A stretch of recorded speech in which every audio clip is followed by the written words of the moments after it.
piscina sabe como é importante contar com serviços de qualidade.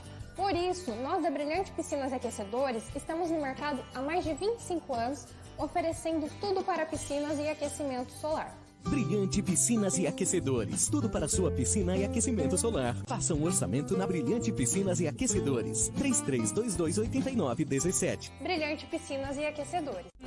Bateu aquela fome? Não sabe onde ir? Venha conhecer o Senhor Dog, o famoso e tradicional cachorro-quente, especial duplo, malucão e o mais pedido, lanche Senhor Dog. Atendemos no segundo piso do Shopping Royal Plaza, quiosque 302. Ligue 3338-3551.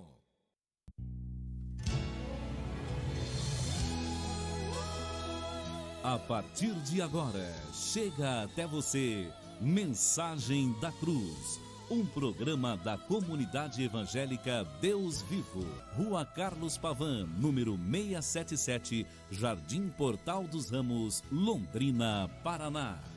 Apresentação, Pastor Wilson Dedim e equipe. Como posso me calar se vejo tanta gente sofrendo e somente o Evangelho tem poder para libertar?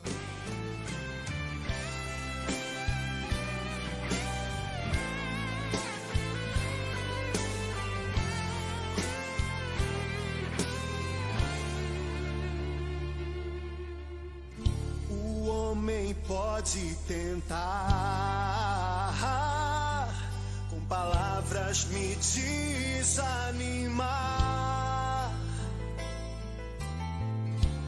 mas eu creio nos planos que o Senhor preparou para mim. É bem maior do que os meus olhos possam ver. É bem maior do que eu posso imaginar. Eu creio nos planos.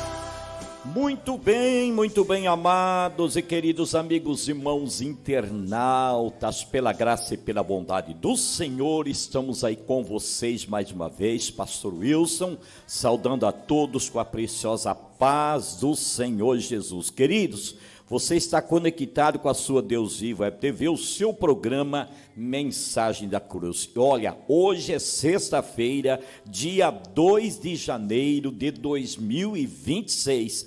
É isso que você acabou de ouvir. O primeiro dia já se foi e o dia 2 também está indo e o tempo passa e passa muito rápido, viu?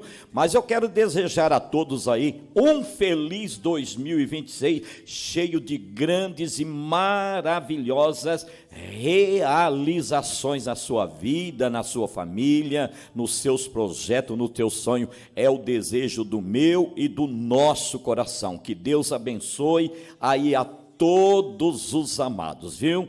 E eu quero só passar para vocês as nossas atividades. Estamos iniciando o ano, naturalmente. Eu sei que muitos estão aí de viagem e muito merecido descanso, estão de férias, né?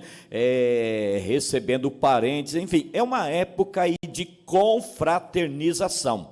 E nós tivemos aqui também na igreja, viu? Confraternização, e a igreja toda feliz, alegre, essa comunhão plena da qual o Senhor tem proporcionado para todos nós, tudo bem? E eu quero lembrar os amados que hoje, sexta-feira, e amanhã, sábado, nós não temos nenhuma atividade aqui na igreja, tudo bem? Porém, amados, domingo, dia 4, teremos atividade normal, isto é, o culto normal, no horário das 19 horas, o culto aí de celebração, chamado também o culto da família.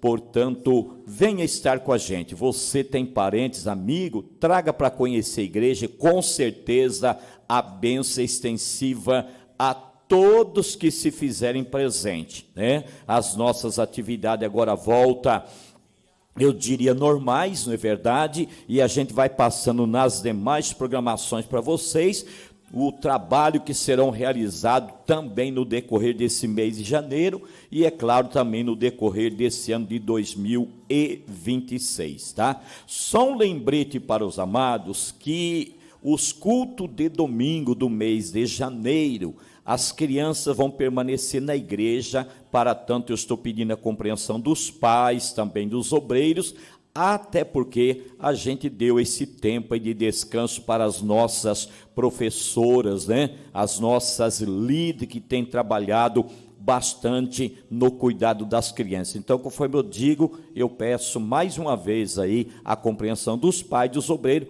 as crianças vão permanecer na igreja. Fevereiro volta com tudo, as salas todas preparadas e aí, então as crianças terão as suas atividades. Tudo bem, amado? Está então, eu deixo esse aviso para todos vocês, né? Nós vamos aí a parte de um hino que o Lipe vai liberar para vocês e depois uma mensagem para o coração de todos os amados. Vamos lá, Lipe.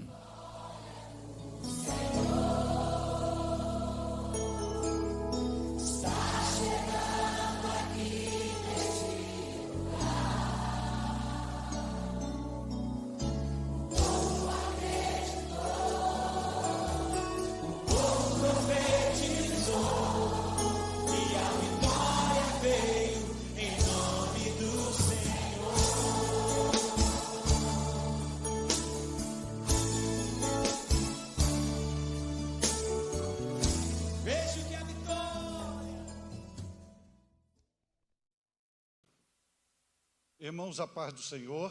Amém. Minha gratidão ao bom Deus, que o Senhor tem sido fiel para comigo, dando-me o privilégio de mais uma vez estar nesta casa com o seu rebanho, para adorar o seu nome, cooperar com a história da igreja e desfrutar da comunhão dos santos, e tendo o privilégio de ser o instrumento nas suas mãos para poder enriquecer, fortalecer e edificar os santos. Quero agradecer a Deus pela oportunidade riquíssima, pela confiabilidade que me confere e pela dádiva de poder estar nestes dias cooperando com a Igreja de Cristo nesta localidade. Quero agradecer ao pastor Wilson, à pastora Vera, este casal que o Senhor tem levantado, marcado, para fazer a diferença, expansão do reino de Deus. E eu quero agradecê-los por confiar o altar, a igreja a mim, por estender as mãos pastorais, me acolhendo e permitindo eu servir a Jesus debaixo da autoridade pastoral deste casal. E a minha oração é que a boa mão do Senhor continue sustentando-os para a glória de Jesus Cristo e que a bênção do Todo-Poderoso sejam multiplicadas sobre eles com saúde e longevidade até Cristo voltar. Agradecendo ao pastor Júlio, que tem assessorado o pastor Wilson com muita eficácia na coordenação também deste evento, proporcionando excelência, qualificação e a glorificação do nome de Jesus, que o Senhor Deus venha recompensá-lo com a sua esposa, tornando cada vez mais frutífero o seu ministério e que através do mesmo o Senhor continue sendo exaltado.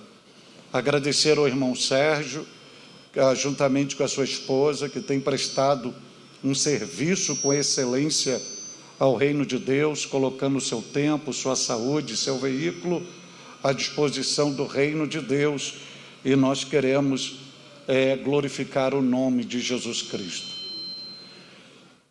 Desculpe o senhor estar em pé, vamos já ler a palavra de Deus, e eu vou ler a palavra de Deus com vocês para poupá-los e os irmãos já sentarem. Então abra sua Bíblia por bondade no Evangelho de Jesus Cristo, segundo a narrativa do evangelista João, capítulo de número 14. Vamos ler hoje os versículos 1, 2 e 3. o Evangelho de Jesus, segundo a narrativa de João, capítulo 14, versículos de número 1, 2 e 3.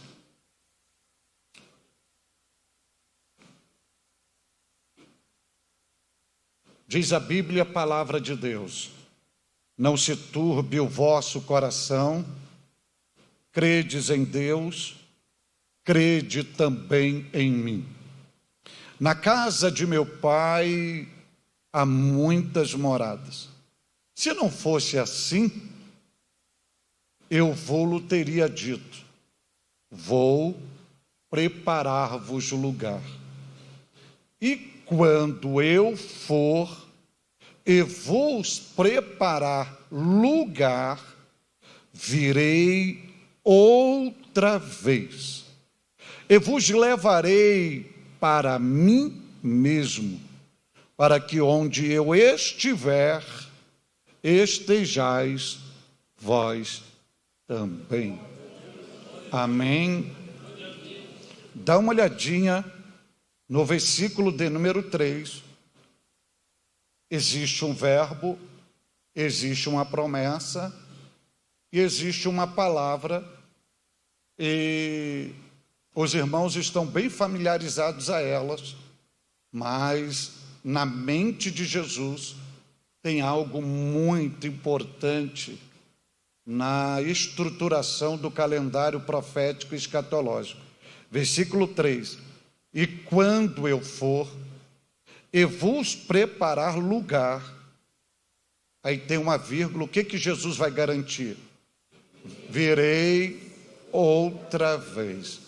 Agora preste atenção num detalhe, se der tempo a gente vai falar sobre isso. Jesus poderia apenas dizer virei, e a frase estava no mesmo sentido completo, mas ele não disse apenas virei, ele disse virei outra vez. E a gente vai entender por que ele disse outra vez. Diga comigo: virei outra vez. Por bondade, assentai-vos. Agora, por favor, não feche sua Bíblia. Mantenha a sua Bíblia aberta. Pois bem, já que pediram para eu fazer uma apresentação, uma divulgação do meu material, antes de eu fazer a exposição bíblica, você que me acompanha nas redes sociais, o pastor Wilson mencionou isso aqui no culto que tivemos. Hoje está fazendo 1 ano e 4 meses, propriamente agora dia 15. Exatamente 1 ano, 4 meses, que aprove a Deus pedir o meu filho de 30 anos como oferta de sacrifício ao Senhor. Vai para 1 ano, 4 meses, tatuado pela dor. A dor do luto, eu tenho aprendido que ela é diferente de todas as dores.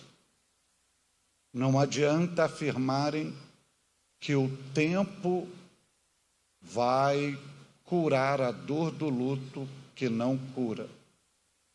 Pelo contrário, quanto mais passa o tempo, parece que as feridas vão se abrindo e parece que foi ontem. A cada palavra balsâmica de condolência, por mais generosa que seja, ela leva o nosso homem emocional à sepultura, para abrir a sepultura, tirar o corpo de lá e reviver tudo novamente. A dor do luto, ela nos faz perceber que há uma diferença muito grande entre sentimento e saudade. E a saudade do luto, ela é cruel, porque ela nos bate de forma dupla. e ela vai nos golpear quando a gente lembra a saudade dos momentos salutares, que estava tudo bem. Quando a gente lembra daquele momento, de cada sorriso, de cada palavra, a saudade do luto nos golpeia. Mas quando a gente também vai lembrar dos momentos finais, das dores, do último suspiro, que foi o meu caso, que visualizei debaixo da minha mão, vendo dar o último suspiro, velando-o, ela também nos bate. Existem 2 tipos de dores no mundo, na face da terra. A primeira dor é aquela que machuca. A segunda dor é aquela que modifica. E a gente tem que decidir o que fazemos com a nossa dor. Se vamos aceitar ela nos machucando, ou vamos fazer dela instrumento para nos modificar. Porém, a dor do luto não existe opção. Ela simultaneamente faz as 2 coisas em nós. Ela tanto nos machuca, quanto também nos modifica. E neste 1 ano, 4 meses, eu recebendo várias mensagens de pessoas enlutadas, desesperadas. Conheço líder religioso que exercia uma função igual a mim, que se tornou um mendigo, literalmente um mendigo. Foi morar debaixo da ponte, porque não aceitou a perda. Conheço pessoas de níveis espirituais até então, que foram para a caverna, e na hora de demonstrar sua espiritualidade foi totalmente inversa, e passou a culpar Deus. Estou com uma esposa de um líder que perdeu um filho agora recentemente igual ao meu, que ela diz: para que orar? O que adianta orar se Deus não ouviu a minha oração? O luto nos leva a viver uma das piores dores, principalmente nós, que é a dor espiritual, o conflito da fé. Quando você vê Deus curando uma pessoa com você orando, e quando você mais precisa de uma cura, e Ele não faz. Se você não tiver uma convicção de quem é Deus, e que tudo na sua vida é regido pelo propósito dEle, eu não posso negar isso. Você não pode julgar nenhuma dessas pessoas, porque a tendência é entrar numa paranoia. Se não for a graça de Deus e uma convicção plena de que você tem do Cristo, você é como chuva em águas de rios abaixo. Mas quando você entende que a graça de Deus, o quem é Deus, esse pouco de entendimento te dá uma oportunidade de você ser mais resiliente, para você superar os embates da vida. Se eu fosse colocar tudo na ponta do lápis do que eu vivi e estou vivendo, não era para eu estar aqui. Era para estar numa caverna, enclausulado, trancado, sem querer saber de ninguém. Mas entendo, e o luto me ensina isso a cada dia, que eu nunca fui pai do meu filho.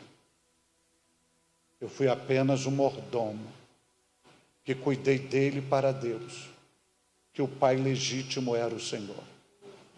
Entendendo que Deus nunca faz nada para nos prejudicar. Deus não erra, Deus não falha, em Deus não há equívoco. Mesmo que Ele permita que as coisas que aconteçam conosco seja totalmente contraditória ao nosso entendimento e vontade, Deus não erra, Deus não falha, Deus não se equivoca. Deus, tudo é perfeito. E tudo que Ele permite não é para nos prejudicar, é sempre visando o nosso bem maior. Baseado nisso tudo, debruçado nisso, em meio às lágrimas, escrevi este livro. E se eu não estou equivocado, é a primeira vez que eu apresento este livro para vocês. Por que Deus permite Satanás tocar em você? Há um decreto no Novo Testamento que os nascidos de Deus, o inimigo não lhe toca. Mas quando você vai ler o livro de Jó, capítulo 2, você vai ver que Deus permitiu Satanás tocar em Jó e feriu da planta dos pés à cabeça com uma úlcera maligna. Há uma contradição nesses dois textos? Não. Haja vista que toda a vida curricular de Jó que Deus dá para Satanás, as qualidades de Jó, são as mesmas qualidades de um crente nascido de novo no Novo Testamento. E Deus autorizou o diabo tocar em Jó. Injustiça? Desamor? Infidelidade? Punição divina? Não.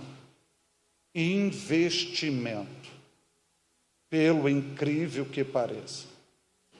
Nós só fomos ensinados a ter fé em Deus, mas ninguém nunca nos ensinou que Deus tem fé na nossa fé, que Deus acredita na nossa fé.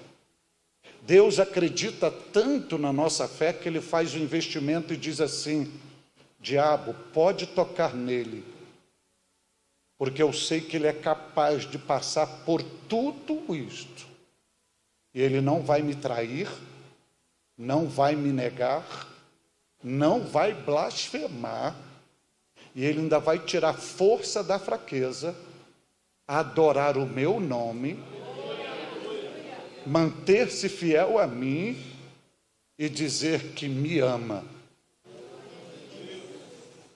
Este livro, ele não trabalha a totalidade do luto, mas ele é uma instrumentalidade para amenizar as pessoas enlutadas. Porque aqui, além da inspiração, coloquei o meu coração, minha vivência, e esse livro tem sido resposta para muita gente, para muita gente. Este livro aqui, olha, se você conhece alguém com depressão, eu aconselho esses 3 livros aqui, ó, eu vou falar sobre eles. Nunca julgue uma pessoa em depressão. Ela não precisa de julgamento. Ela precisa de acolhimento. Você não sabe o que é o inferno existencial dentro de uma pessoa em depressão. Você não sabe o mundo paralelo que é construído dentro desta pessoa. Você não sabe o que é o roubo da felicidade. Você não sabe. E este livro é o trato de uma reação depressiva do homem Jesus. Jesus teve reação depressiva e reação da síndrome do pânico. E como ele tratou disso. Como ele saiu desse caos existencial. Este livro, eu tenho recebido testemunha de pessoas em tratamento de câncer, que o bálsamo é a leitura deste livro. Eu falo aqui dos meus 10 a 11 anos, lidando com meu filho, que era paciente oncológico, e tem um capítulo aqui só do meu Getsema.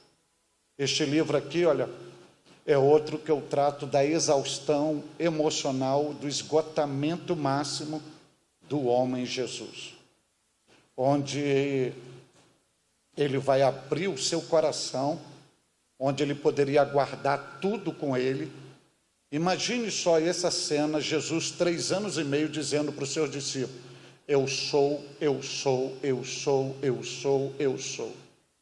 E no Getsêmani, ele diz: Pedro, Tiago e João, senta aqui. Eu preciso abrir meu coração para vocês. Aí ele diz para os 3 que ouviram os eu sou, a minha alma está profundamente triste até a morte. Estou em agonia. Eu estou com medo. Eu estou com pavor. Não saiam daqui. Fiquem aqui. Eu não quero nada de vocês.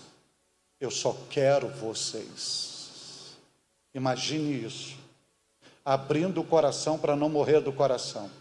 Por que muitas pessoas estão infartando? E líderes, pessoas de alto escalão na comunidade cristã, optando pelo suicídio, porque se fantasiaram de status religiosos, criaram uma imagem e abortaram a humanidade, e não tiveram a humildade de falar das suas dores, de abrir o seu coração. A proposta é justamente esta. E por fim, tira minha alma da prisão, uma depressão profunda do salmista Davi. Como ele saiu desta? Depressão não é demônio, depressão é uma doença, tem tratamento e tem cura. Tem uma psicóloga, eu estive pregando em Santa Catarina, ela está usando todos os meus livros, numa abordagem do TCC, com os seus clientes, e ela me mostrou os meus livros, todos rascunhados, com tese teóricas, e trabalhando com os seus pacientes, os meus livros. E eles estão aí à sua disposição.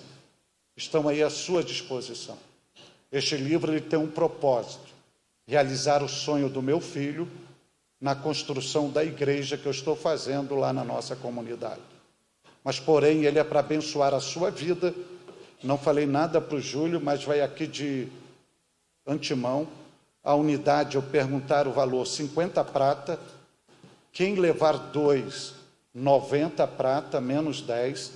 Quem levar os 3, 140, menos 10. E quem levar os 4, 190, menos 10. E você ainda pode parcelar no cartão até 10 vezes. Imagine 190 10 vezes, R$19 até Cristo voltar. Aí na última parcela toca a trombeta, você está quitado, vai subir, glória a Deus, está lá na saída com o pastor Júlio. Vamos para a Bíblia. Nós estamos hoje diante de João capítulo 14, versículo 1, versículo 3. O capítulo 14 é conhecido na família cristã devido à sua riqueza balsâmica no solo de cada coração.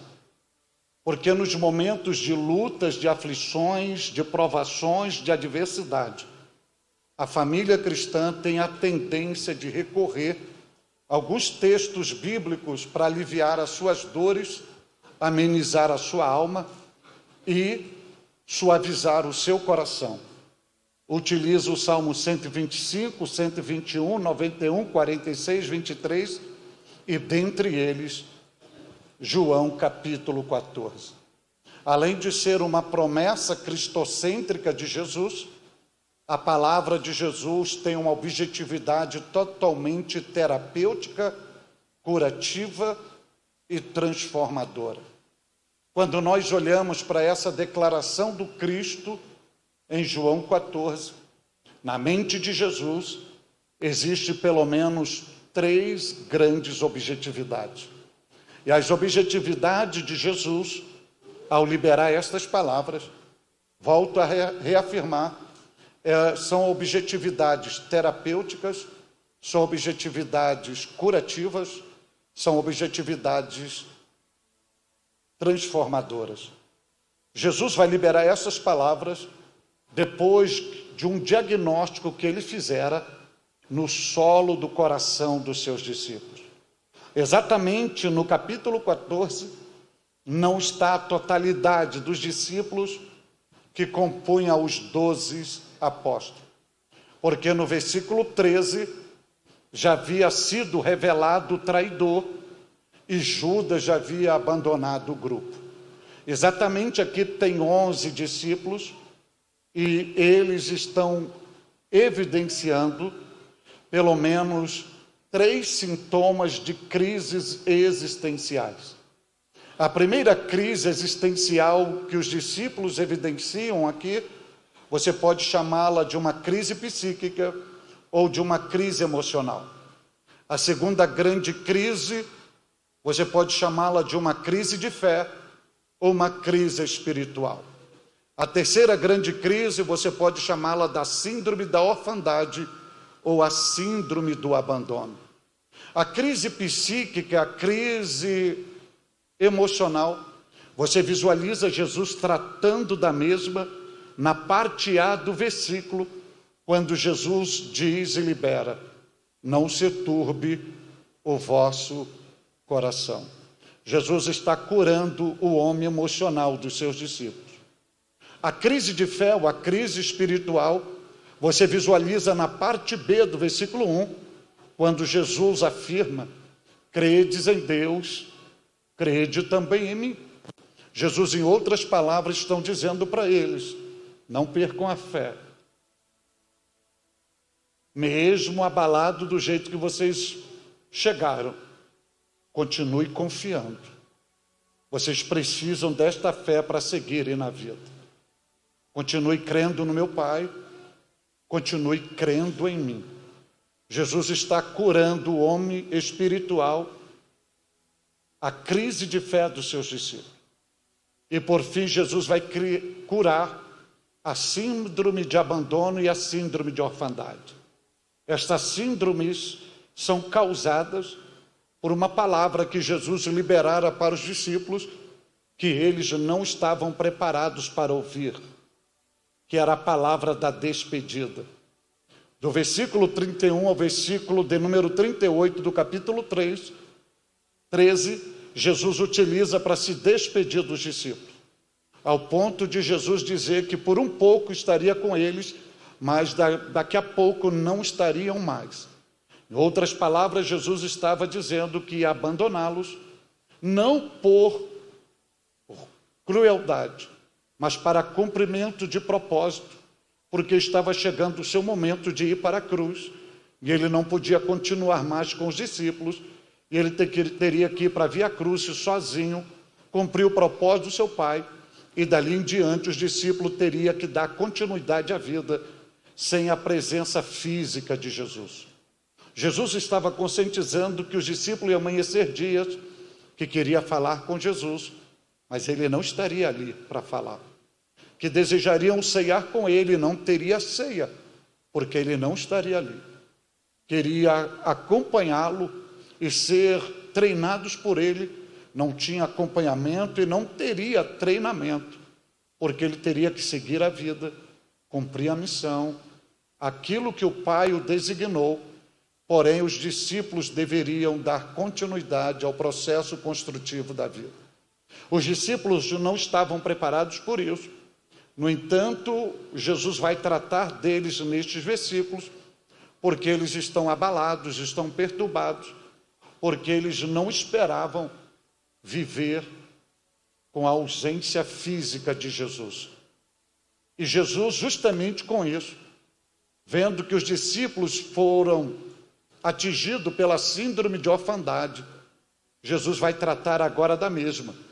E é nesse tratamento que eu começo a fazer as extrações das lições que existem. E Jesus vai tratar dos discípulos no versículo de número 2. No versículo de número 2, você vai visualizar Jesus dizendo assim: na casa de meu Pai há muitas moradas. Ok?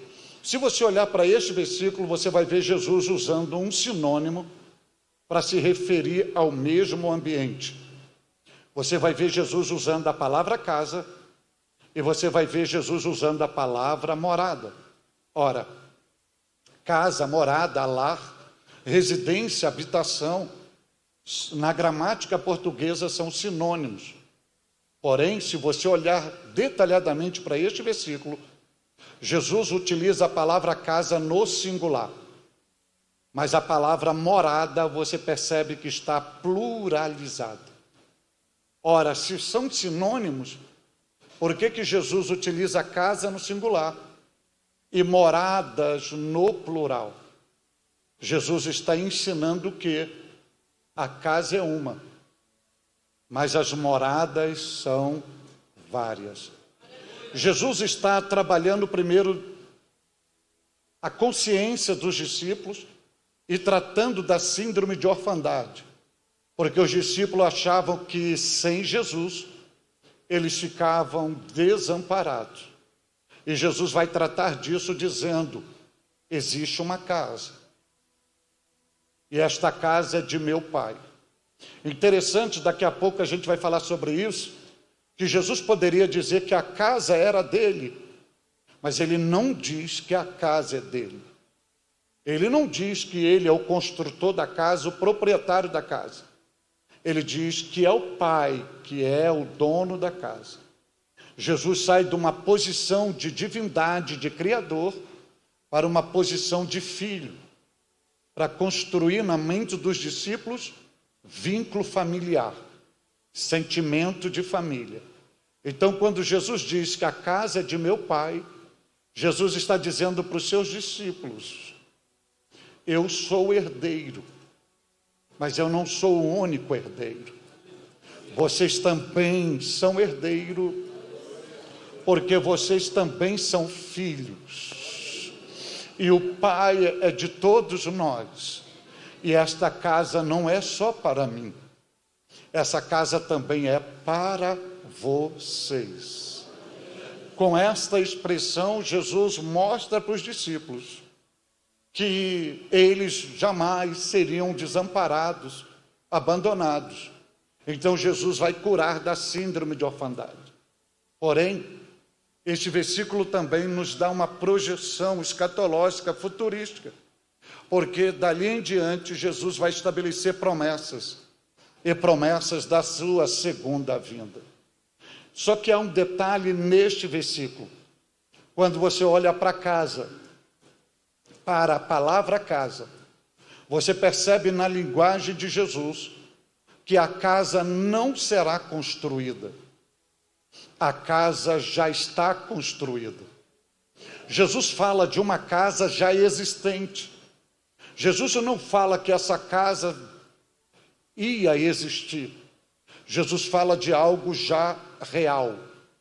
Jesus já fala de algo que é evidência. E Jesus fala desta casa. Quando Jesus fala desta casa, ora, quando que esta casa foi construída? E para quem esta casa foi construída? Se você olhar detalhadamente para a Bíblia, esta casa ela não foi construída pensando no Pai.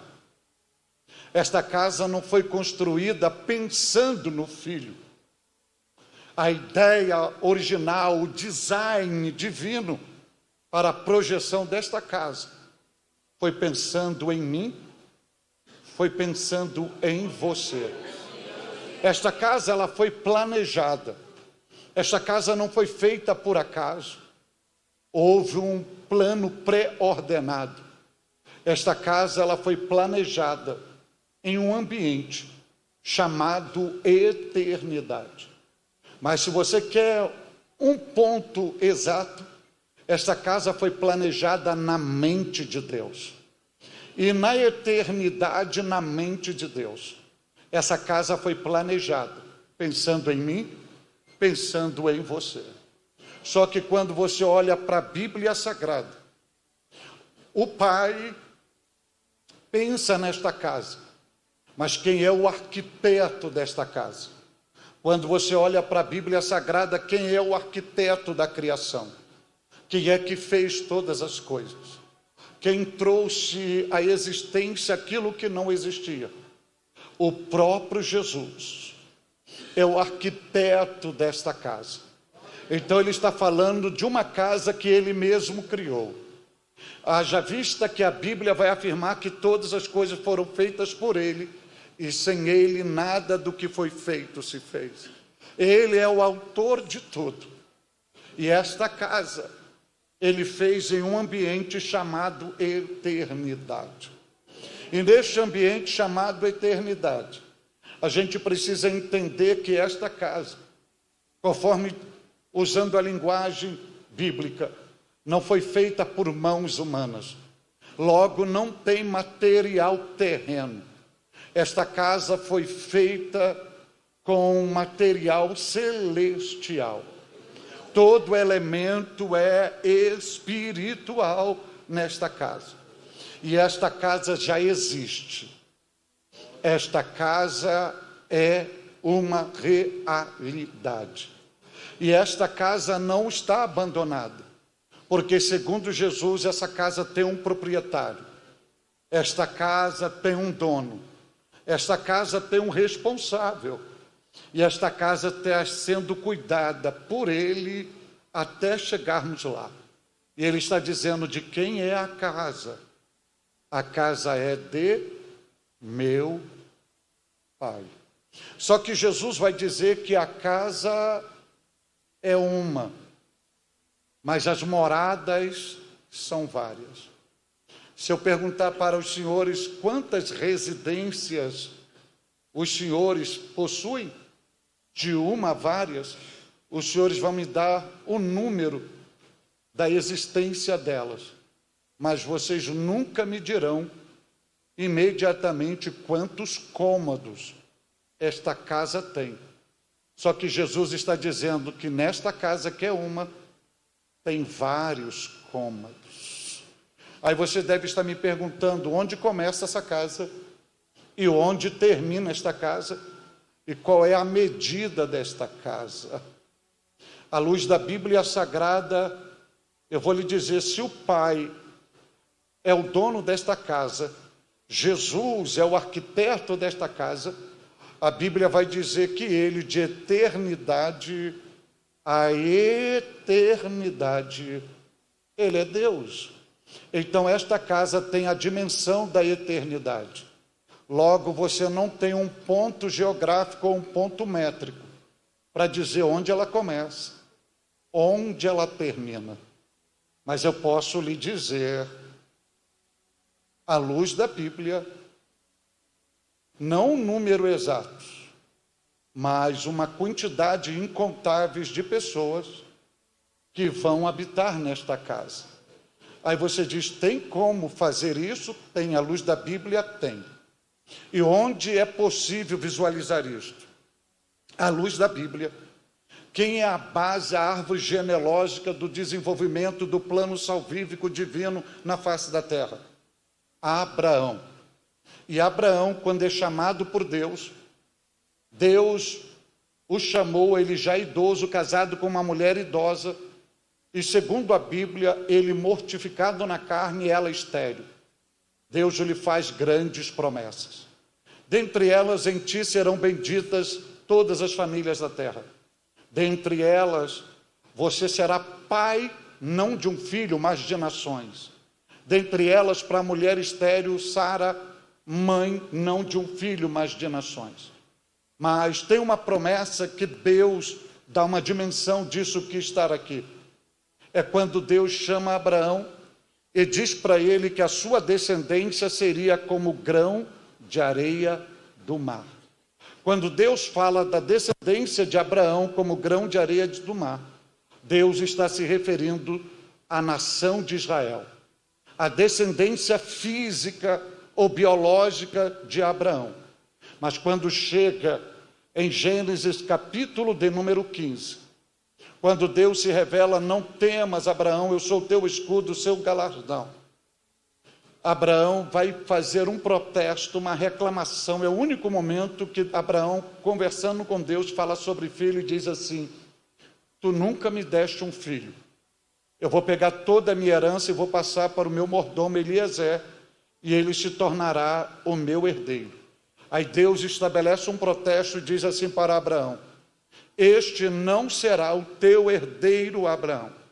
O teu herdeiro está dentro de ti, nascerá de ti, você irá gerar o teu herdeiro.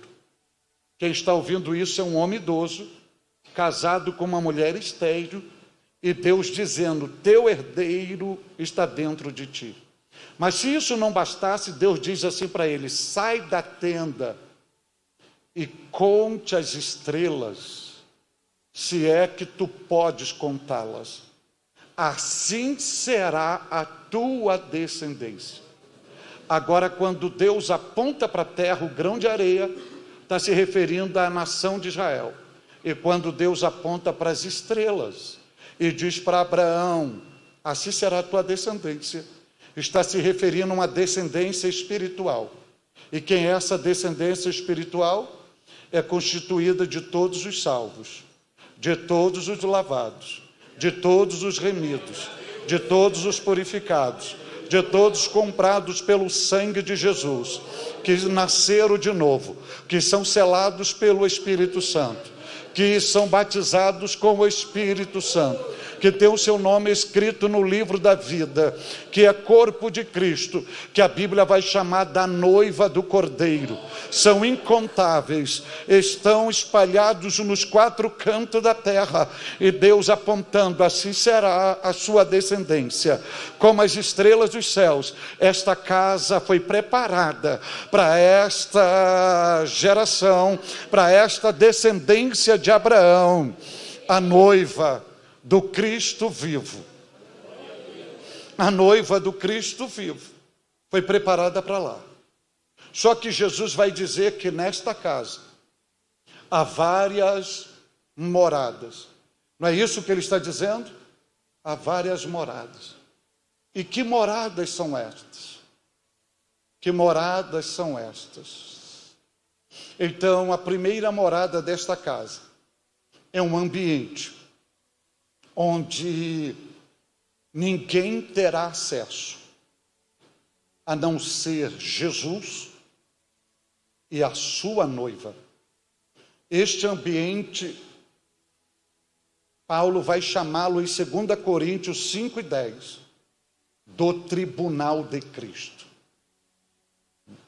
Nós estudamos isto aqui nestes dias, mas só relembrando: o tribunal de Cristo não será estabelecido na terra, porque a igreja não estará na terra.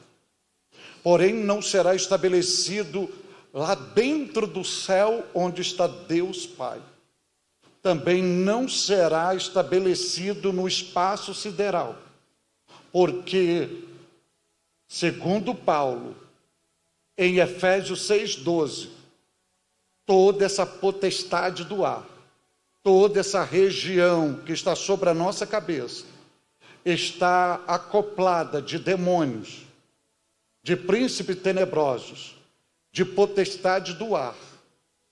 E Satanás e os seus demônios jamais presenciarão a noiva sendo recompensada pelo trabalho prestado aqui na terra.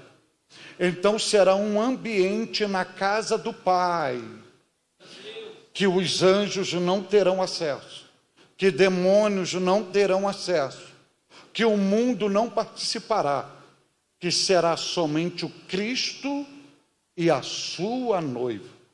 Neste ambiente ele estabelecerá o seu tribunal. Neste ambiente que ele estabelecerá o seu tribunal, ele não vai se apresentar como noivo da igreja. Ele vai atuar como justo juiz, porque ali é uma prestação de conta de serviço, desde um elogio a um copo de água, a uma ação que você fez, a um louvor, a uma adoração que você fez, a tudo que você expressou na face da terra, a toda a sua obra, todos os seus frutos que você produzira serão avaliados neste momento, neste ambiente, neste local onde está estabelecido o tribunal de Cristo. Vale lembrar aos irmãos que neste ambiente, nesse tribunal, você não precisa abrir a boca e dizer o que você fez. Porque tudo que nós fazemos, o que pensamos, o que falamos, todas as nossas ações são registradas em um livro, segundo a Bíblia, chamado o Livro das Obras. O Cristo abrirá o livro das obras e individualmente será o julgamento. Esse julgamento não será coletivo, estaremos em coletividade, mas o julgamento será pessoal, individual, e cada um prestará conta das suas obras. Nós estudamos aqui, 6 obras, segundo Paulo diz, serão apresentadas: madeira, palha e feno, pratas, ouro e pedras preciosas. O pastor Juliano falou com vocês como que Jesus avaliará esse serviço? Como ele vai avaliar para dar o galardão? Falou? Ou só falou dessas obras? Ele disse que tipo de obras são essas? Só disse que são madeira, palha e feno. Então, vou aproveitar e dizer um pouco aqui. Quais são os tipos de madeira, palha e feno? Que tipo de obras são estas que serão avaliadas? São todas as obras que nós produzimos na face da terra, na carne. Quando eu digo na carne, não é na estrutura biológica, é na produção da obra da carne. Em outras palavras, na carnalidade, no egoísmo, na soberba, na disputa, no partidarismo, na rivalidade. Tudo isso será avaliado. Essas obras são chamadas madeira, palha e feno, porque são obras que fizemos para nos autopromover. São obras que fizemos para que o nosso nome seja evidenciado. Olha, só para você entender isso aqui na prática. Aqui vocês não têm isso, na igreja de vocês não tem isso. Mas na igreja que eu pastoreio, eu tenho pessoas que ficaram tristes e que não voltaram ao culto, porque o nome dela não foi mencionado em um culto. Porque ela queria que falasse no nome dela. Ela queria que todos soubessem que foi ela que fez, para que ela tivesse o ego inflamado. Então ela não fez para a glória de Jesus. Ela fez para se autopromover. Aqui não tem isso, mas são lá, eu lido com isso, são aquelas pessoas que trabalham para tirar o espaço do outro, para matar o outro, para sufocar o outro, para ocultar o outro, e ela sempre diz, foi eu que fiz, é comigo, melhor é comigo, ela canta melhor, ela prega melhor, ela ensina melhor, tudo com ela é o melhor, com ninguém, eu não vou porque esse clã, eu não vou porque não tem. Então são essas obras de madeira, palha e feno. E como se elas serão avaliadas? Eu volto a dizer, você não precisa dizer o que você fez, porque estará lá. E como Jesus vai avaliar essas obras? Se você ler Apocalipse capítulo 1, diz que os seus olhos são como chamas de fogo. As obras serão reveladas. E ele vai, como que ele vai avaliar? Passando os seus olhos. A palha, o feno, a madeira resiste o fogo? Então essas obras serão eliminadas. E estas pessoas não receberão galardão, porém já estão salvas, porque já estão ali, porque já estão salvas, mas não terão galardão, porque trabalharam para se autopromover, trabalharam na carne. Mas tem obras que Paulo vai dizer que também são pratas, ouro e pedras preciosas. E o que representa essas obras de prata?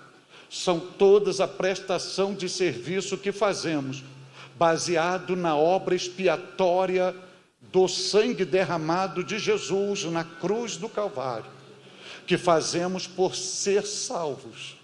O Pai não recebe Deus, ninguém do Conselho de Deus Trino recebe nada em troca pela tão grande salvação.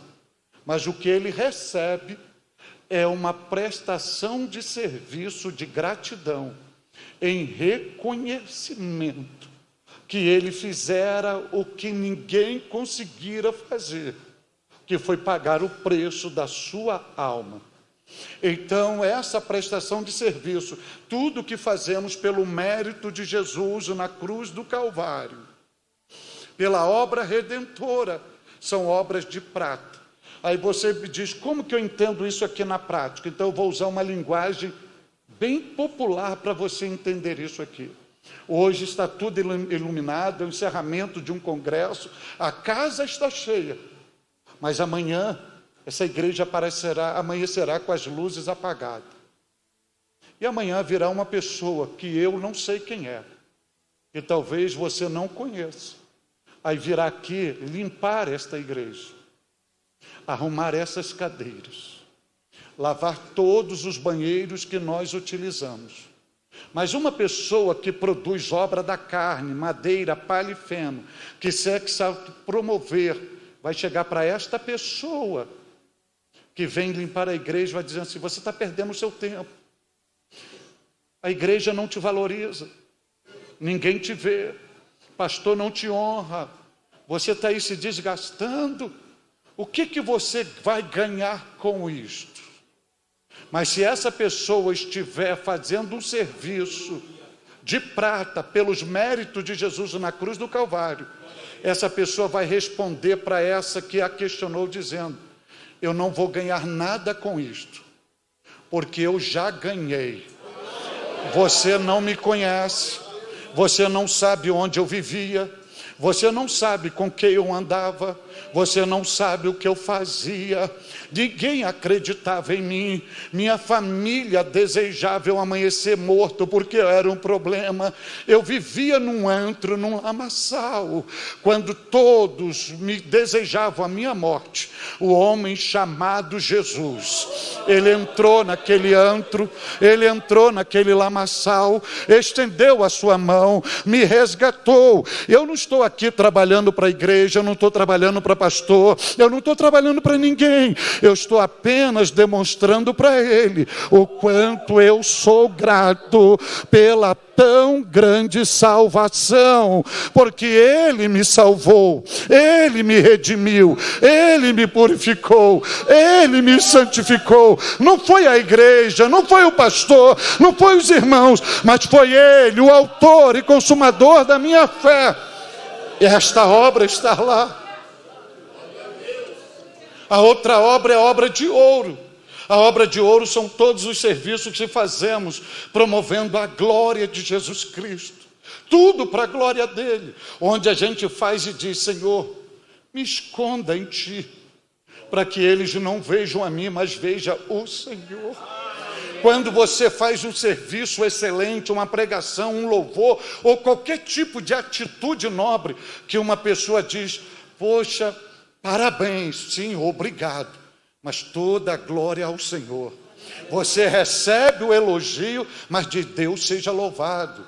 O Senhor é bom, obrigado, o Senhor é bom. O que é isso? São obras de ouro. Você recebe o elogio, mas a honra, a glória, você transfere para quem? Para Ele. Onde você entende, o segredo nunca está em mim. O segredo está nele. Só para você entender como funciona isso. Estava aqui o ministro de louvor tocando, não é um teclado? Não é um teclado? É valiosíssimo, ok? Está aqui. Se você deixar o ano todo aqui, ligado, sai som, porque só funciona quando o músico toca nele. Assim somos nós, só somos o instrumento. A gente só funciona quando o músico divino decide tocar em nós. Logo, o segredo não está em nós, O mérito não é nosso, a capacidade não é nossa, nada, é tudo dele, é ele, é para ele, a glória é dele, é ele que faz, o mérito é dele, a honra é dele, a glória é dele, o louvor é dele, ele é digno de tudo. Então isso são obras de ouro, são obras de ouro. E as obras de pedras preciosas são todas as obras que a gente faz na dependência do Espírito Santo e na dependência da funcionalidade operacional dos dons espirituais. O que significa isto? Vou colocar isso aqui na prática. Você decide sair da sua casa para ir a um determinado local e no meio do caminho o Espírito Santo diz: muda o itinerário. Não passe por aqui essa rua, entre nesta. Aí você obedece e entra. Aí depois recebe uma notícia que ali houve um sinistro. É você na dependência do Espírito Santo. É você estar em casa e Deus te dá o nome de uma pessoa e diz: ela está enferma, vá na casa dela e ore por ela. É você indo na dependência do Espírito Santo. Agora, e na manifestação dos dons espirituais? É uma pessoa possessa, e ela está normal aqui conversando com você, mas ela está possuída de demônios. Aí você bate os olhos dentro dos olhos dela, aí tem o discernimento de espírito, e vê que na voz dela é a voz de demônio que dentro dela, e você repreende no nome de Jesus. Ela dá uma sacudida e pergunta: de onde eu estou? O que está acontecendo? É uma manifestação de discernimento de espírito. Aí chega uma pessoa e diz: eu estou enfermo, eu quero que você ore por mim. Aí você estende a mão e ora no nome de Jesus, e há uma manifestação do dom de curar. É você que cura? É o Senhor que cura. Aí vão fazer uma fila para você no dia seguinte curar, orar para curar, e você vai dizer: não, eu não sou curandeiro, eu não curo. Aquilo foi uma manifestação do dom de curar. Jesus que cura. Eu só oro, eu só imponho as mãos dos enfermos. É Ele que faz a obra, é a manifestação das pedras preciosas. Aí tem a prata, tem o ouro e as pedras preciosas. Ele vai passar os olhos dele, que são chama de fogo. E a prata, com quanto mais fogo tem, mais valiosa é. O ouro, quanto mais fogo nele, mais valioso é. A pedra preciosa, quanto mais fogo nela, mais preciosa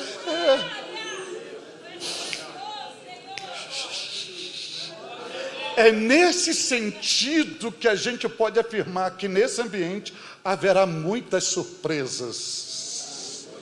Porque aqui você, analisando humanamente, você acha: esse vai ganhar um galardão. Só que tem aquela pessoa anônima, que a gente não sabe nem o nome, a gente chama de irmãozinho, de irmãzinha, que levanta toda madrugada, que chega mais cedo, marca essas cadeiras com lágrimas, sustenta a igreja, sustenta o líder da igreja, salva uma pessoa que sentar nesta cadeira, cura o enfermo, só que a gente não está vendo.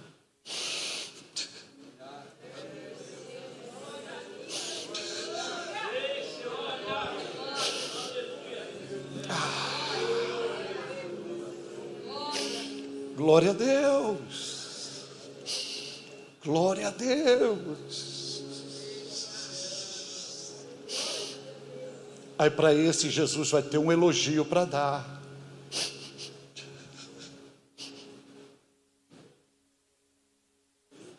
E provavelmente ouvirá da boca dele: servo bom e fiel. Como foste fiel no pouco, no muito eu te colocarei.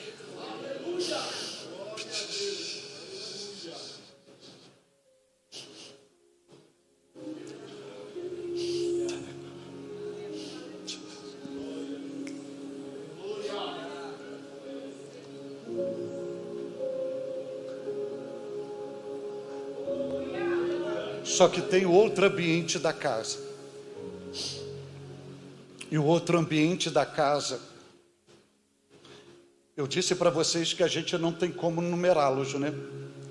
Mas também são incontáveis, não são? Então eu vou lhe mostrar isso mais uma vez na Bíblia. Isaías capítulo 26, versículo de número 20. Isaías capítulo 26, versículo 20. Olha o que Deus está dizendo por meio do profeta. Ouça o que está escrito na Bíblia. Vai, pois, povo meu, entra onde? Entra onde? Não é um quarto, são vários quartos. Entra nos teus quartos e fecha a porta sobre ti. Esconde só por um momento. Até quando? Até quando? Até que passe a ira. Então, na literalidade do texto, Deus está falando para Israel, vem um juízo para as nações. Deus está dizendo, se preservem, porque depois que o juízo passar, vocês estarão saudáveis, isentos de tudo isso. Mas profeticamente, Deus diz assim, povo meu. Ele não disse povos, ele disse povo meu. Então guarde aqui a primeira lição. No meio dos povos, Deus tem um povo. No meio dos povos, Deus tem um povo. Povo meu, não são povos. Povo meu. Entra nos teus quartos. E qual é o momento da entrada desse povo nos quartos? Esse momento é no momento do tocar da última trombeta, anunciando a segunda vinda de Jesus. É a igreja entrando no aposento. E são vários quartos. Aí ele diz assim, fecha a porta sobre ti. Ou seja, a igreja adentrou. Tem até um louvor que quem ficou, ficou, né? A igreja adentrou. Aí diz assim, esconde-se por um. Escatologicamente, no calendário divino, quanto tempo durará esse momento? 7 anos. Segundo a teologia pentecostal. 7 anos. Até que passe a ira. A ira é um dos nomes da grande tribulação, do juízo de Deus, da vingança de Deus. Isto significa dizer, enquanto Deus estiver derramando a sua ira na terra, a noiva do Cordeiro estará onde? Em um dos quartos da casa do Pai. Enquanto a humanidade está gemendo em tormento, a noiva do Cordeiro, em um dos quartos na casa do Pai, estará fazendo o quê? Adorando, exaltando. Você já ouviu dizer que da terra não levaremos nada para o céu, correto? Isso não é uma verdade bíblica. Nós levaremos muita coisa aqui da terra para o céu. Mas de tudo que nós vamos levar do céu, da terra para o céu, é a nossa adoração.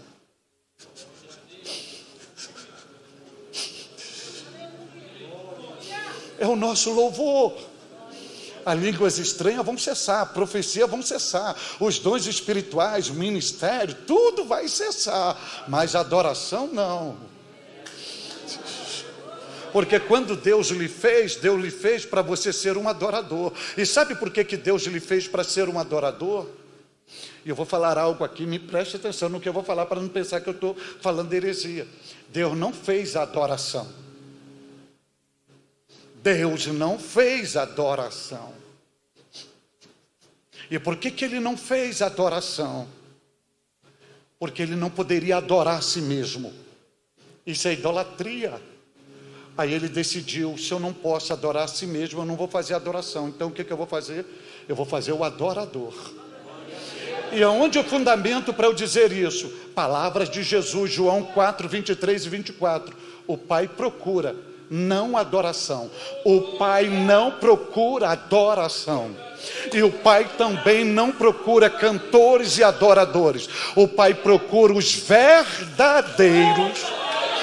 verdadeiros adoradores, que adoram o Pai em espírito e em verdade.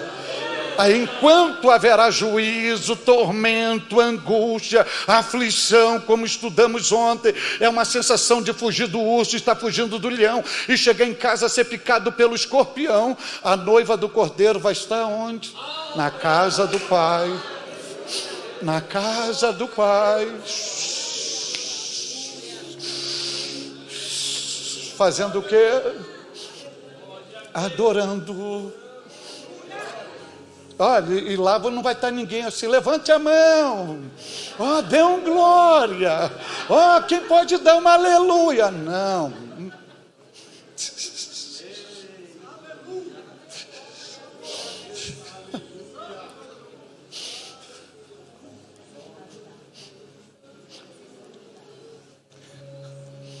E quem não gosta de barulho, não vá para lá. E quem não gosta de glória a Deus, também não vá para lá. Quem não gosta de aleluia, não vá para lá.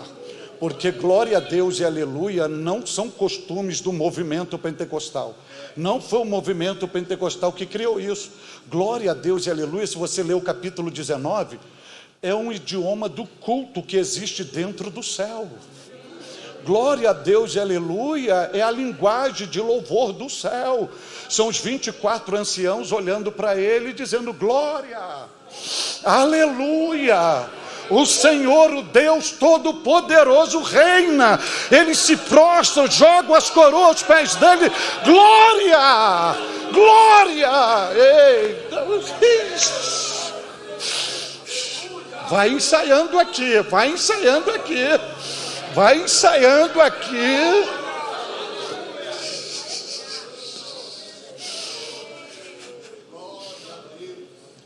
Glória a Deus.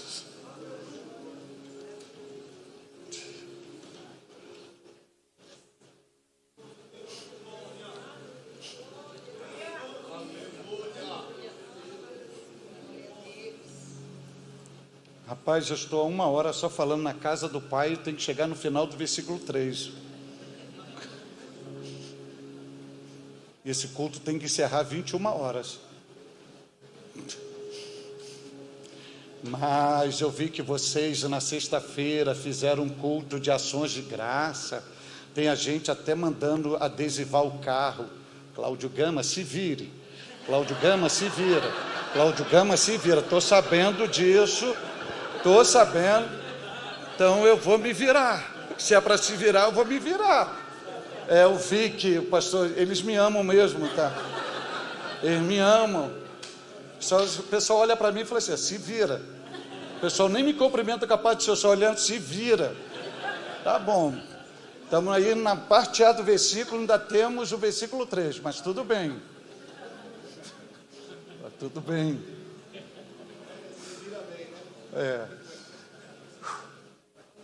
Estamos falando das moradas na casa do Pai.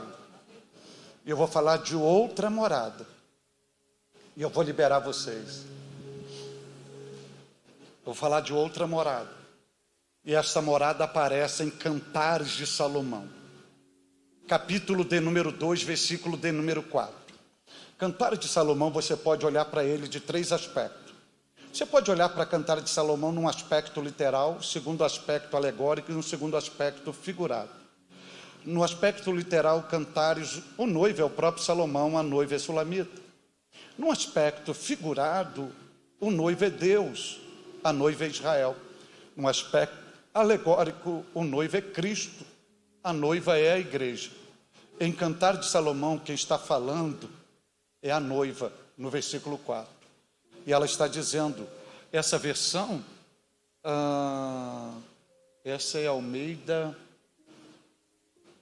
essa versão usa o verbo já levar, já num fato acontecido. Mas tem uma versão que é um pedido momentâneo, que diz assim, leva-me à sala do banquete. Mas essa versão dá para a gente entender, levou-me à sala do banquete. Então esta casa não tem só quartos, ela também tem uma sala, onde será o banquete. Para você entender isso, quando termina um cerimonial de casamento, onde é a confraternização, onde é a festividade, isso significa que esse versículo vai terminar, vai cumprir, após o casamento da noiva com o noivo, onde o pai oficializará que a noiva se tornou a esposa do cordeiro. Aí a esposa vai olhar para ele e dizer assim, leva-me à sala do banquete.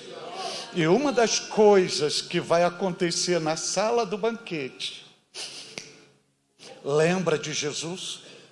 Quando instituiu a ceia do Senhor, ele diz assim, até que eu beba de novo convosco no reino de meu Pai. Porque ali também diz que haverá ceia das bodas do Cordeiro. Aí você me diz, como que vai ser essa ceia se hoje é um memorial? Como que hoje o pão lembra o corpo dele e o sangue? E como será esta ceia? Eu vou lhe mostrar a luz da Bíblia. Lembra quando ele se revelou aos discípulos que Tomé não estava presente? Aí que ele se revela na segunda vez que Tomé está presente e ele mostra todas as feridas. Está vendo aqui Tomé? Lembra o que diz o profeta, que pelas suas feridas nós fomos sarados. As feridas lembram o quê? Sua morte, seu sacrifício. Como será essa ceia? Você vai olhar para as marcas da coroa de espinho na cabeça dele, as marcas do prego nas mãos, as marcas no peito da lança, as marcas do sofrimento. Aí você vai olhar para ele e vai dizer, o seu estandarte sobre mim é o amor. Eu só te amei porque tu me amaste primeiro. Com teu amor tu me atraíste e eu sou fruto do teu amor. E o seu estandarte sobre mim é o amor.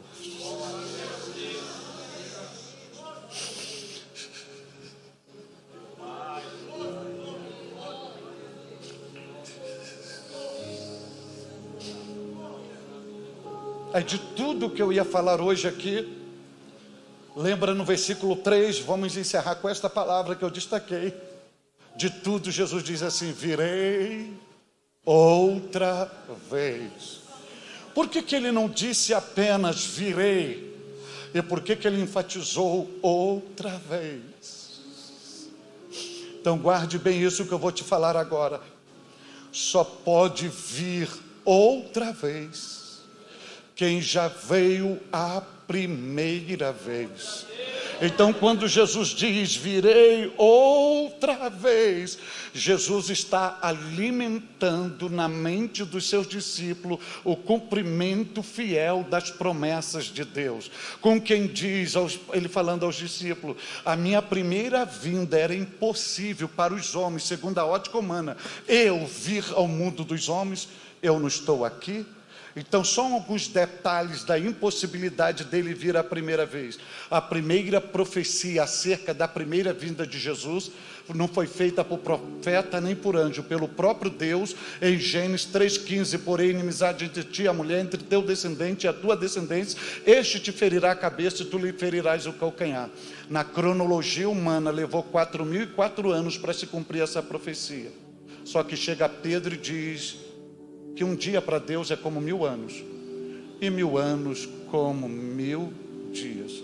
Nos homens, 4004 anos. Se um dia vale 1000 anos e 1000 anos é um dia, para Deus cumpriu a profecia em 4 dias e algumas horas. Só para um detalhe de uma possibilidade humana, Deus diz: porém inimizade entre a mulher, entre o teu descendente e a tua descendente. Deus está falando que viria um descendente da mulher, ok? Quem é que criou a mulher? Ele mesmo. Ele criou a mulher. E ele, sendo o verbo de Deus, voluntariamente aceitou ir para dentro de um útero que ele mesmo criou, da mulher que ele mesmo criou. Agora, para ele ir para um útero, ele teve que se sujeitar ao Espírito Santo, que segundo Pedro 1:23, a semente incorruptível, que é a palavra de Deus, e o Espírito Santo colocar a palavra de Deus no ventre de uma mulher. E aquela mulher naquele momento estava liberando o zigoto. Quem fez aquele útero funcionar? Quem programou o funcionamento e diária e mensalmente a liberação do zigoto, se não foi ele mesmo? Aí ele vai parar dentro de um óvulo que ele mesmo criou, para dentro desse óvulo se tornar uma célula que ele mesmo criou.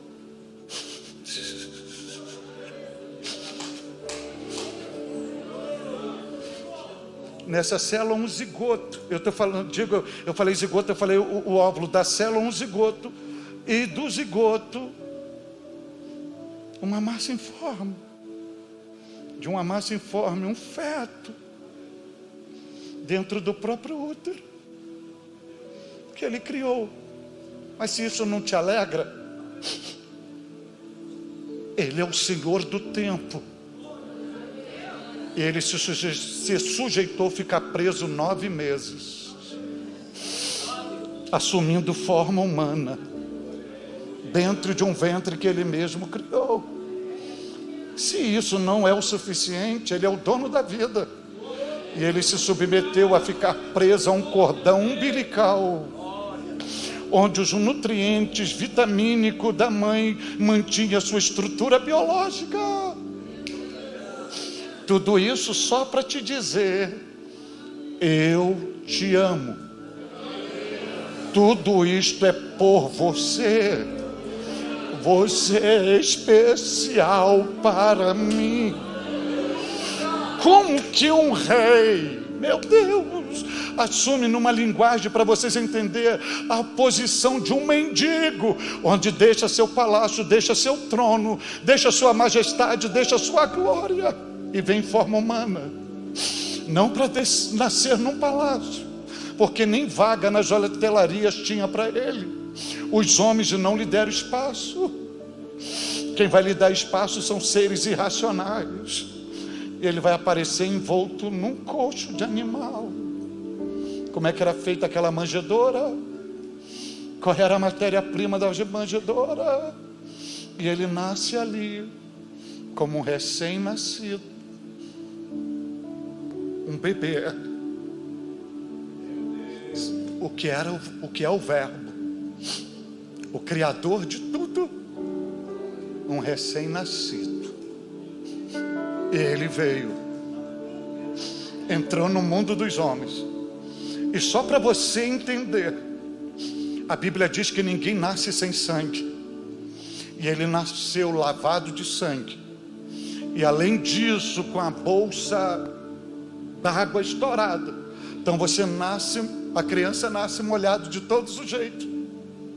Ele estava sinalizando: assim como eu entrei no mundo, assim eu sairei do mundo. E como ele termina a sua vida na cruz, suor e sangue, da mesma forma que ele entrou no mundo, água e sangue, sangue e água.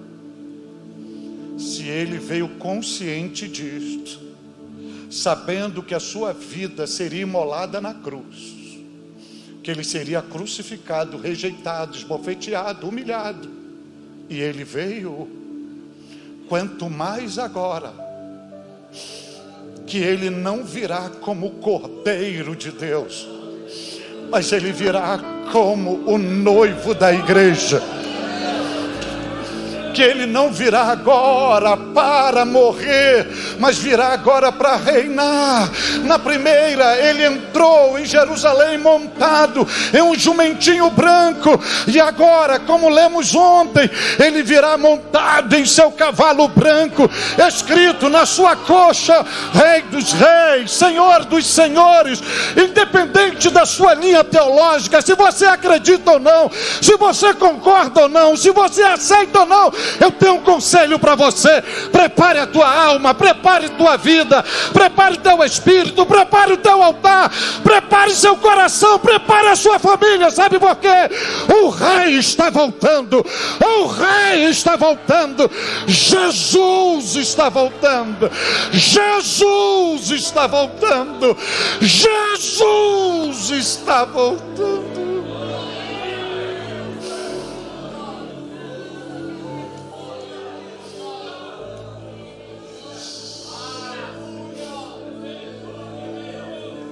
Virei outra vez.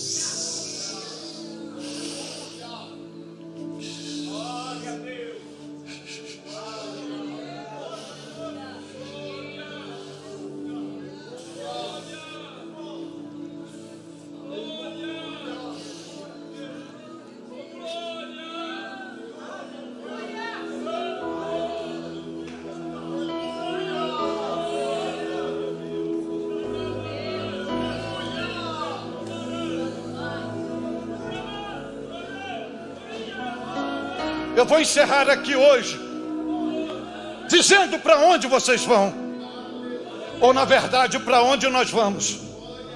Mas eu vou lhe perguntar: quantos aqui querem ir para o céu? Ou que acreditam que vão para o céu? Ah, vocês querem ir para o céu mesmo?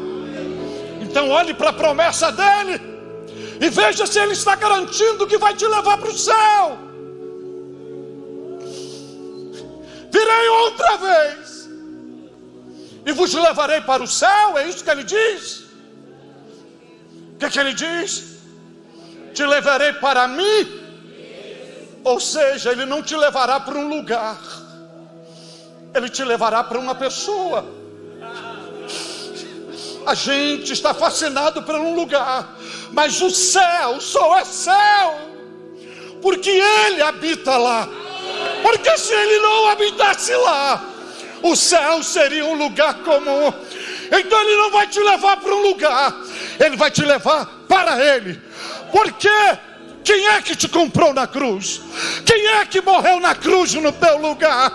Quem é que pagou o preço por você? Quem é que derramou o sangue por você? Foi ele. Você é propriedade dele e ele te levará para ele. Ele dirá para o Pai: estas são as ovelhas que tu me deste, são meus.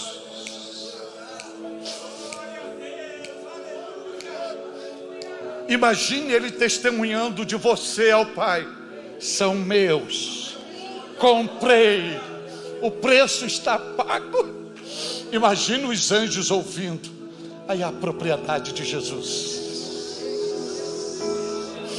aí a noiva de Jesus. E você: Jesus é o Senhor, Jesus é o Senhor, Jesus é o Senhor, Jesus é o Senhor, Jesus é o Senhor, Jesus é o Senhor, Jesus é o Senhor, Jesus é o Senhor.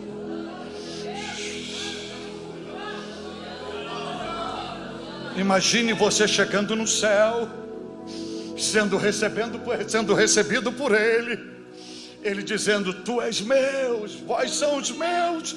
E você num coral de uma uníssona voz, olhando para Ele, vendo as marcas da cruz e cantando: Jesus é o Senhor.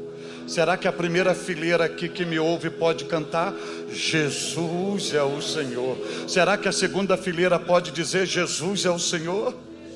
Será que as duas juntas pode dizer: Jesus é o Senhor? Será que a terceira pode se juntar à segunda e dizer: Jesus é o Senhor? Será que a quarta pode se juntar e as quatro juntas dizendo: Jesus é o Senhor? Será que a igreja toda junta num só coral pode dizer: Jesus é o Senhor? Você pode levantar as suas mãos e dizer: Jesus é o Senhor, Jesus é o Senhor, Jesus é o Senhor, Jesus é o Senhor, Jesus é o Senhor, Jesus é o Senhor, Jesus é o Senhor. Quantos creem nisto e aceitam esta palavra, pode adorar o seu nome dizendo: Jesus é o Senhor.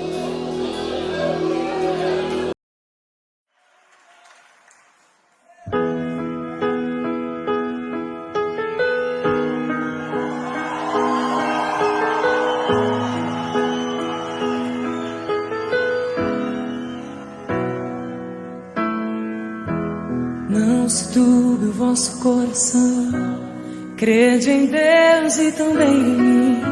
Na casa de meu pai há muitas moradas. Se não fosse assim, eu não teria dito: vou preparar-vos um lugar. Eu virei e vos levarei. Vós conheceis o caminho para onde eu vou. Eu sou o caminho, a verdade e a vida. Ninguém vem ao Pai a não ser por mim. Em verdade eu vos digo, porque eu vou para o Pai. Mas obras maiores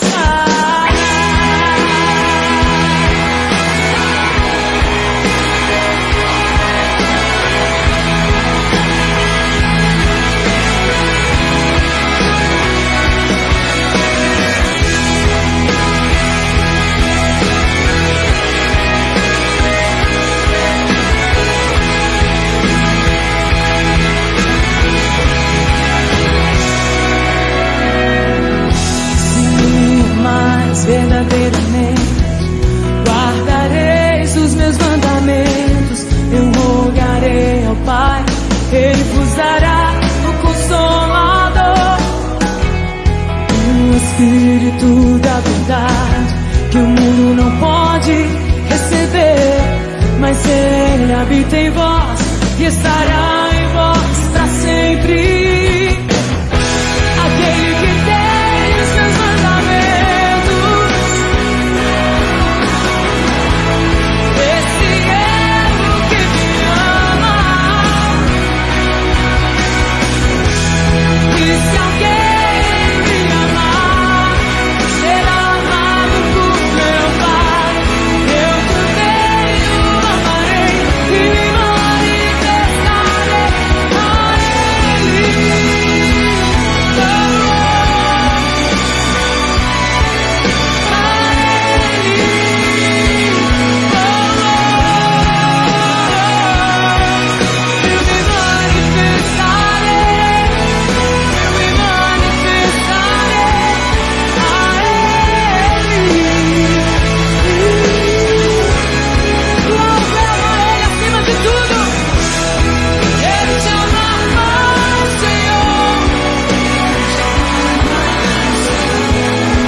Piscina sabe como é importante contar com serviços de qualidade. Por isso, nós da Brilhante Piscinas e Aquecedores estamos no mercado há mais de 25 anos, oferecendo tudo para piscinas e aquecimento solar. Brilhante Piscinas e Aquecedores. Tudo para sua piscina e aquecimento solar. Faça um orçamento na Brilhante Piscinas e Aquecedores. 33228917. Brilhante Piscinas e Aquecedores. Bateu aquela fome? Não sabe onde ir? Venha conhecer o Senhor Dog, o famoso e tradicional cachorro-quente, especial duplo, malucão e o mais pedido, lanche Senhor Dog. Atendemos no segundo piso do Shopping Royal Plaza, quiosque 302. Ligue 3338-3551.